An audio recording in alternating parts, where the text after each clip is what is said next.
ये हम लोग जीटीबी हॉस्पिटल के सामने जो रामलीला ग्राउंड है, हम वहाँ खड़े हैं और ये इस रामलीला ग्राउंड में पिछले 10 दिन के अंदर ये 500 बेड का आईसीयू तैयार किया गया है।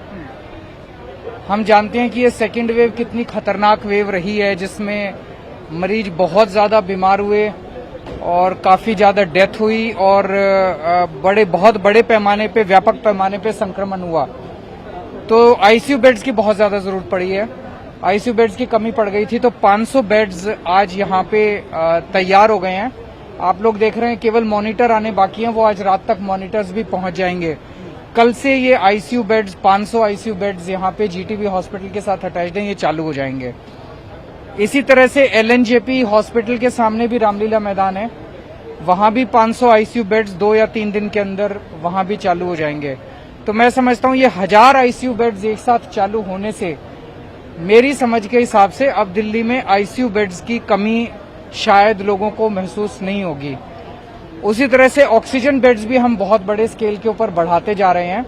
आज ही अभी शाम तक 1000 ऑक्सीजन सिलेंडर्स हमारे बाहर से आ रहे हैं और अगले 3-4 दिन के अंदर काफी ऑक्सीजन सिलेंडर्स आ रहे हैं और हम कई जगह पे ऑक्सीजन के बेड्स और नए क्रिएट कर रहे हैं।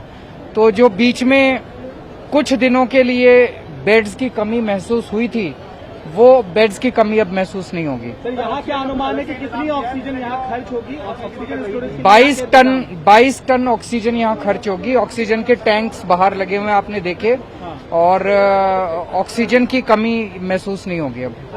सर, जिस तरह की लहर चल रही है और सरकार ने, केंद्र सरकार ने तीसरी लहर भी आ सकती है, तो क्या सरकार ये मान के चले कि हमें भी उसकी तैयारियां ध्यान में रखनी? हमें तैयारियां करनी चाहिए, तीसरी लहर की बिल्कुल तैयारी करनी चाहिए।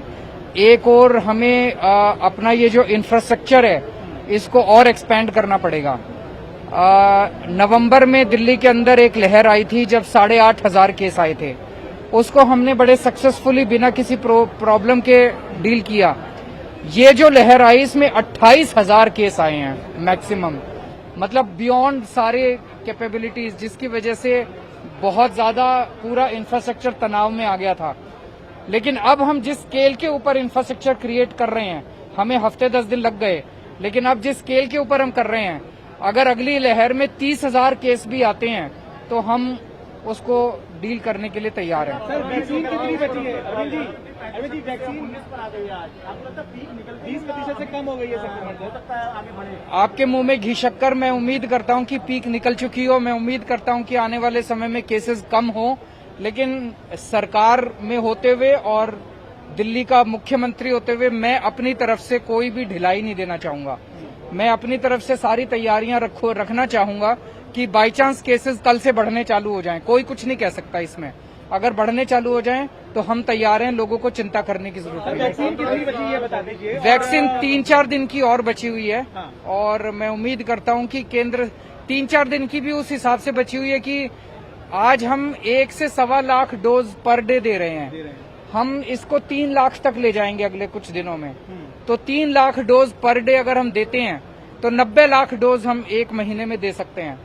3 महीने में हम पूरी दिल्ली को वैक्सीनेट कर सकते हैं। और दुनिया भर में सभी एक्सपर्ट्स का यही मानना है कि यूके में, यूएस में जहां जहां गिरावट आई, उसमें वैक्सीन ने बहुत इंपॉर्टेंट रोल अदा किया। तो अगर हम किसी तरह से अपने लोगों को बड़े स्केल पे वैक्सीनेट कर दें तो शायद तीसरी लहर से बचा जा सकता है। वैक्सीन मिलने में अभी क्या दिक्कत आ रही है? आपने कंपनी सप्लाई कम है, सप्लाई कम है। कंपनियों को हमने ऑर्डर प्लेस कर दिए, लेकिन जो हमारा मानना है कि केंद्र सरकार इसका आवंटन कर रही है, क्योंकि केंद्र सरकार से चिट्ठी आती है हमारे पास कि आपको इस महीने इतनी मिलेगी, इस महीने इतने मिलेगी। केंद्र सरकार से मेरा निवेदन है कि हमें ज्यादा से ज्यादा वैक्सीन दी जाए। नहीं, अभी नहीं आया। सर, जो वैक्सीन है, जो ऑक्सीजन मैनेजमेंट है, उसको लेकर बीजेपी आज हमलावर हुई कि वो दिल्ली में ठीक से नहीं हो पा रहा है। बीजेपी को कहने दीजिए, वो तो राजनीतिक बातें हैं। अभी ये समय राजनीति करने का नहीं है, ये समय सबको मिलके लोगों की सेवा करने का है।